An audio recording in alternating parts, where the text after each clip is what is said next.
आज मैं इस किताब के बारे में बात करूंगा। ये किताब है कफन। ये मुंशी प्रेमचंद द्वारा लिखा गया है। प्रेमचंद द्वारा लिखा गया दिलचस्प कहानियों में से कफन एक अत्यंत दिलचस्प कहानी है। ये कहानी है बिरसू और उसके बेटे माधव की, जो अत्यंत गरीब और आलसी है।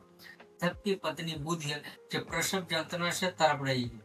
और केशु और माधव आग में आलू भूनकर खा रहा है, जैसे कुछ हुआ ही ना। रात गहराते ही बुधिया प्रसव यंत्रणा से मर जाता है। अब सवाल आता है कफन का। इस कफन के ऊपर ही इस पूरी कहानी है। तो गांव वाले माधव और केशु के ऊपर तरस खाते कफन खरीदने के पैसे देते हैं, और ये दोनों यही पैसे लेके शराब पीते हैं, पुड़िया खाते हैं और यश करते हैं, और तर्क देते हैं मरने वालों को कफन की क्या जरूरत है।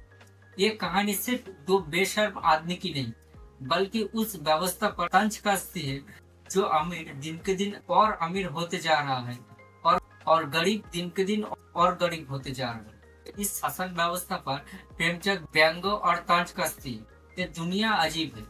आपके पास पैसे ना हो, आप भूख से तड़प रहे, सब देख के भी अनदेखा बन के चला जाएगा। कोई भी पैसा देके आपकी मदद नहीं करेगा। यही अगर आप और आपके परिवार में किसी की मौत हो जाए, यही समझ के लोग आपको पैसा देंगे। पैसा इसलिए देगा क्योंकि आपके ऊपर कोई हमदर्दी है। ऐसा कुछ भी नहीं है। उस मृत शरीर से उठने वाले दुर्गंध से यही समाज के लोग टिक नहीं पाएगा, इसलिए आपको सत्कार करने के लिए पैसा देगा। दुष्यंत कुमार की एक शेर देखिए जो इस पर पूरा फिट बैठती है। शेर देखिए, भूख है तो सबर कर, रोटी नहीं तो क्या हुआ। भूख है तो सबर कर, रोटी नहीं तो क्या हुआ। आजकल दिल्ली में है ये जेर है बहस मुद्दे पे।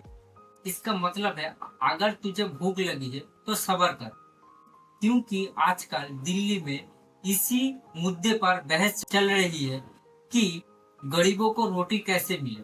और दो लाइन देखिए, गिड़गिड़ाने से यहाँ कोई असर नहीं होता, गिड़गिड़ाने से यहाँ कोई असर नहीं होता।